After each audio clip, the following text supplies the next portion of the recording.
I want to tell you that this is Perttu from... and I'm Eicca from Apocalyptica, and hey you, welcome to Void!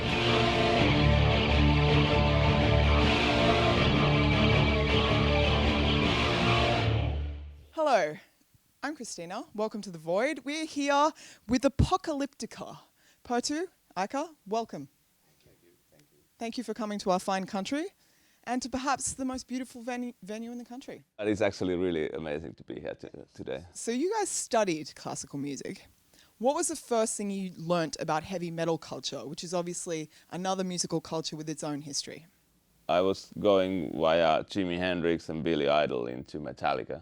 Metallica Orion was the very first song I really got hooked in, and I was maybe 13 years old or something like that. There were a couple of significant albums that came out when I was around 10, like the debut album of Skid Row and Appetite for Destruction, Guns N' Roses. So I felt in love with those ones, and there the music taste actually got darker and darker all the time throughout the teenage. But then I went seriously into Judas Priest, but then I found Metallica later on, even black metal and stuff like that. So very, very exciting youth. On the other side, pretending being the nice boy. Clean clothes and playing beautifully to the elder ladies. And then in the evenings I had a side project, like a school band called Vaginal Death, and we were like covered in blood and going nuts with it. So kind of schizophrenic music taste. But that's balanced. Like we are as humans, we are inherently light and dark. And you get to have both. And I love that you guys have been doing it for so long, that you get to kind of have this really, romantic thing, because I find it really interesting that classical music has this almost full body effect where you listen to classical music and you're quite affected by it. Whereas like the first Metallica album has its own physical effect, which is a different kind of thing. I was talking to a thrash musician about this. I'm like, it just makes you want to pack a hip flask and climb out your bedroom window and go to a gig and just run away. So it's interesting, those two. Is it about emotional impact? Is that why you guys have stayed here? Or I don't know. I think that in metal, the brutal way of blasting energy. Yeah. That's something that doesn't exist so much in classical music in that kind of form. In classical music, there are samples and parts in the symphonies and stuff that they are equal to that, but then in classical music it's so much more about finances and the nice dynamics and combination of different instruments and stuff like that. Like and the then garden, like the intersection, like a garden rather than exactly. And trees. then metal music was more like just straightforward, like a brutal, very very like original energy. And you easily can dive into those primitive emotions. They're almost both primitive. I mean, I don't think there's much more primitive than being a musician and listening to music and dancing to music and all that kind of stuff. So in terms of like doing instrumental music, and I know you guys have worked with a lot of vocalists over the years, how important are song titles? Because I think it's interesting, like on the album that's coming out in the new year, there's a few song titles that like Scream and, I don't know, how do you kind of use like song titles as a vehicle where, I don't know, like a lot of people have lyrics, so I'm wondering how they link to the concept. It is an interesting and tricky thing to give a little hint of what was the emotion behind the song that we've. But whenever we do the instrumental song, we don't want to underline too much. We want to leave still quite a lot for the imagination of the listener, of course. But still, you have to have a little guide with the title that where should you probably go. But this time we wanted to have kind of a strong concept with the album. We also created kind of paintings for all those songs. Oh, for the booklet, Awesome. which also gives you more little details about the world where you should be guided throughout the music. But very often, actually, many song titles they are defined and decided, the final titles, just after the songs are ready, because then it's like we discuss and talk together. Like what is this?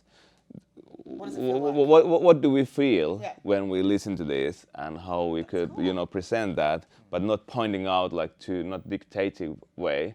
like that, because we don't want to tell people what they should feel when they listen to the music. We want to create a platform for them to feel free and feel free emotions and thoughts. I suppose it is freer without putting words. Like you can kind of, you can, and I guess, and the language barrier as well. Like there's no cutting off point. There's no barrier to everyone around the world getting the same amount of, whether you're, whether English is how you think or, you know what I mean? Like, yeah. And it's like, cool. That's what it's all about in classical music. It's mostly, mostly almost never it's pointing, without of course opera and stuff like that, which are telling stories and about world, some kind of way of looking world. But the instrumental music in classical music is always all about that nobody's telling you. The music many times it has just a number. How many of this composer, this is a composition number 115, and that's it. That's all the information you get. So it's a little bit the same kind of way. Yeah. We can give a theme of thoughts, but less should be free for the listener. It's interesting how they are free in different ways, like the metal and the classical. What was the reception like from like Metallica and how was when you guys started? Yeah, actually, what kind of a relationship have you sustained with them? Obviously, you've done. We have a very good relation with Metallica, and they took us really well in the very beginning. It was so funny that we opened for them already in '96 in Helsinki for 2 nights. That's wild. And and the guys, I just saw on the internet a photo with Metallica from '96. Somebody posted, somebody found it somewhere. I don't have those pictures by myself, but it was like our maybe 5th show after the release of the first album was opening for Metallica, which is ridiculous. It's ridiculous. That was rubbish. Well, we've been in good contact with them during all these years, and I was just in San Francisco 3 weeks ago to check the S&M. Yeah, as we're a band sad. guest They just cancelled the tour here. Yeah, that was shocking news yesterday. Is he okay, really sad. James? I don't know. Yeah, I don't know. I hope so. I hope nothing bad has happened. Except of just getting bad on that, but I hope nothing accidental. Well, yeah, and it's important to take care of yourself, and being an artist must be, you guys have been at it for what, 25 years, 26? Whoa, you guys are holding up pretty good. Pretty good, yeah.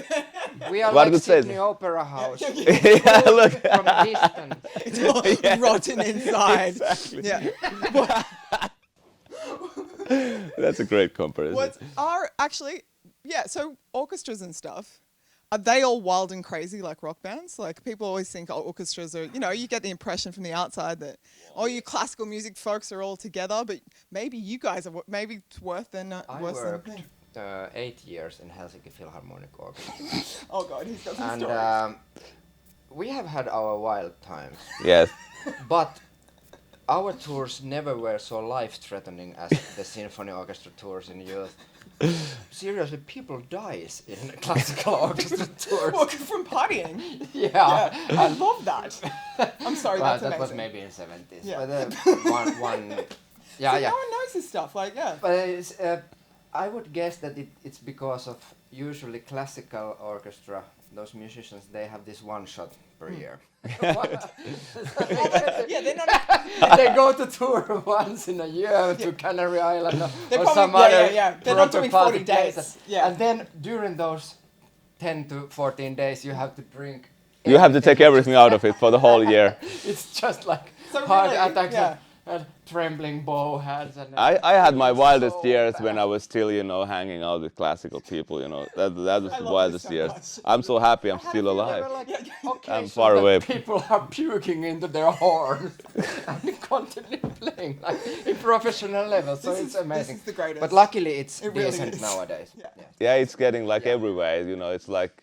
More proper. Yeah, it's very proper. Rock and roll is also very proper nowadays in those terms. It's okay. You guys are still doing, We've done it's fine. our share. You've done your time. Yeah, you've had a good time. I mean, you have to, longevity. How have you seen crowds respond? Like what, I heard, okay, so Kerry King I once spoke to and he was like, orchestras, Metallica, whatever, but that's Kerry King. So, what has the response been like from the metal community, and how has it changed over time, especially as you've gone into original music over? And I mean, that's been happening for a long time. I would guess that all of the weirder reactions they were when we started during the first years. Yep. We were renegades in both worlds, or weird Yeah. birds, you know. Like in a classical world, people were wondering that why would anybody want to do anything like this, of course, and a little skepticism in that sense. And in metal world, I think that we kind of had to prove our position, you know, because the same thing that you come with a stupid classical instrument playing next to Kerry King. And, even I would say that I look ridiculous next to him. Anybody looks ridiculous next to Kerry King. That's the reality. He's a wonderful cartoon. But Yeah. on the other hand, we just always did what we loved, wanted to create music and stick with our instruments. We understand what is the amusing part of it. And I hope that people are highly entertained whenever they come to watch our stupid selves in a stage. So then we definitely got kind of respect out from both worlds. We did, yeah, and it's great to Yeah, see. I think in the beginning of 21st century, it was a time that a lot of people didn't it was more about what is this all about, you know, and people, it was not coming together really, except for the amount of people who really understood what we are doing and how we are doing things.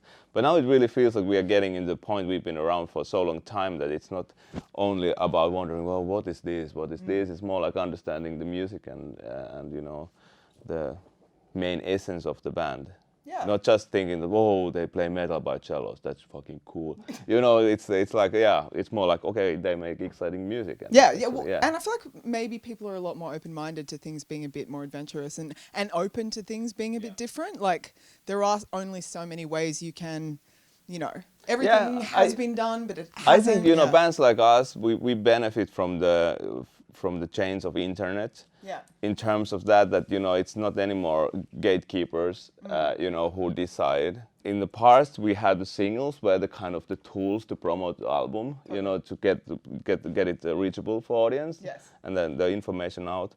And this time we were like, okay, it's a streaming world. Let's do the album as an album. And then we have this strong part of Apocalyptica, which is the vocal collaborations. Yep. And we can do collaboration by collaboration, put them out whenever we like, with a good timing, and we don't need to tie up and, you know, compromise on setting up the two worlds of the band in together. And that's you know what gave us a great freedom when doing this album, to keep it instrumental. It was like really like, fuck yeah, we don't need to talk to anybody. That's why we self-produced the album. You know, exactly. That was our anarchy. It was like, fuck you, you know, all. And no producer, nothing. Let's lock into the studio, just us, and let's make the album we want to do.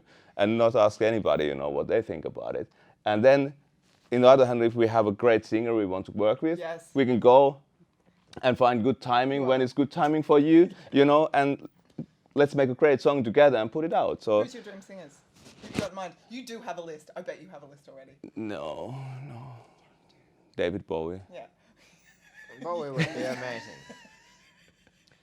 But that's the plan for this record? No. Yeah. One of my favorite nowadays actually is Nick Cave. Oh yeah, Australian. Right. That's great. There's a long list of singers, and it's like, you know, many times there's so much complex things when doing the collaborations, because then they get so many managements and so many record companies and so many people involved.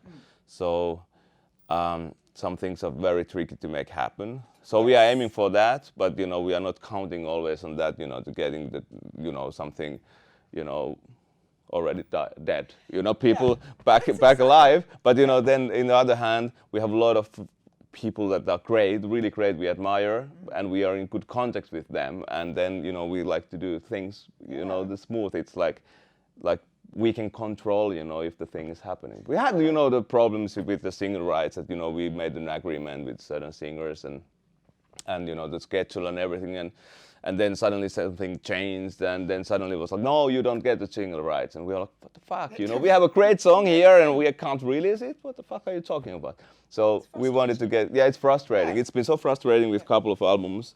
So we were like, okay, Now the album is separate, and then song by song, you know. It's a good thing. Who have been vocalists that you've worked with that you were really surprised by? Whether they were more exceptional or they were more different, or you were like, I did not even imagine that would be how this session I think would go. one of the collaborations that really I was very skeptic about for a long time was the idea to make the David Bowie song, The Heroes, Yep. Helden, with Till Lindemann, because it took a lot of time to kind of get, okay, it's a great song, but how we can, you know, get it into Apocalyptica world and to make it sound that it feels like it's our song. And then actually, that turned out really, really great, that collaboration. It's an amazing track. But it was really like, it took a lot of time to kind of convince ourselves, you know, for us that we really want to do it. Stepping into a space, like it's really like, well, even yeah. Like, how do you, like, when you guys started and stuff, did you ever consider having a vocalist at that point, or how No. was like, you can't, how do you, You know, the whole vocal collaboration thing started from in the end of 90s with the two first albums. On that time, we were asked a lot to do featuring on other bands' albums. Yep.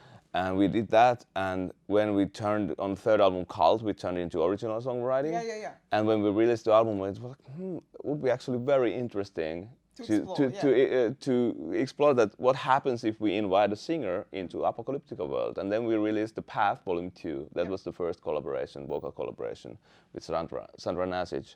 And because that turned out so great, we were like, yeah, let's do this more and more. You've created a world. It's kind of cool, like this whole mystical world with all these elements, and you know, it's exciting. A lot has happened. Especially the evolution as well, from like doing like covers. Like, I mean, obviously they're reinterpreted, but going through to becoming a really fully formed band with a very, you're kind of on your own.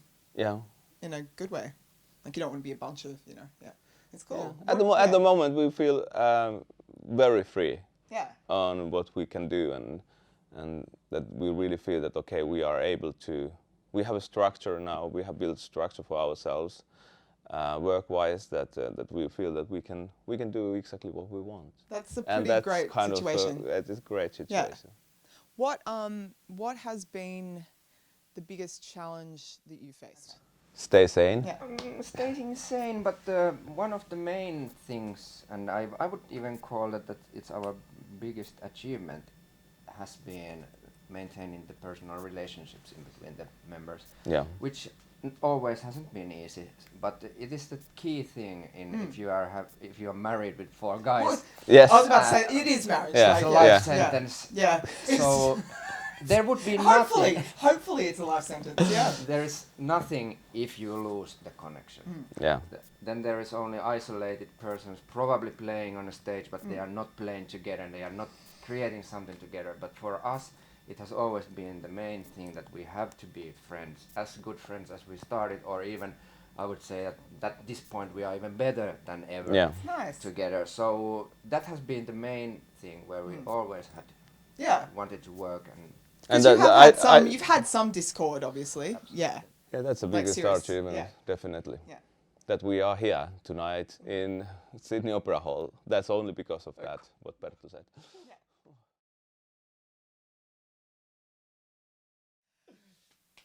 Thank you for joining us. Thank you. Thank you for joining us. Excuse us. No, it's been enlightening. It's exciting. It's Apocalyptica. This is The Void. I'm Christina. Good day to you. Christina's amazing. Yeah. Thank you. And you people there, you are even more amazing, if How are you? possible.